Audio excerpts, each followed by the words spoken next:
Alisin niyo ang anumang samaan ng loob, galit, pag-aaway, pambubulyaw, paninira sa kapwa, pati na ang lahat ng uri ng masasamang hangarin. Huwag kang magagalit. Pigilan mo ang iyong puot. Ni huwag kang mababalisa, dahil ito sa iyo ay makakasama. Huwag maging magagalitin, dahil ang pagiging magagalitin ay ugali ng mga hangal. Sapagkat ang galit ay hindi nakakatulong sa tao para maging matuwid sa paningin ng Diyos. Kung magalit man kayo, huwag kayong magkasala, at huwag niyong hayaan na lumipas ang araw na galit pa rin kayo.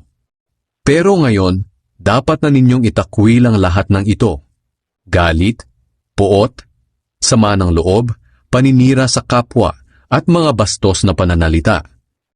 Sa halip, maging mabait kayo at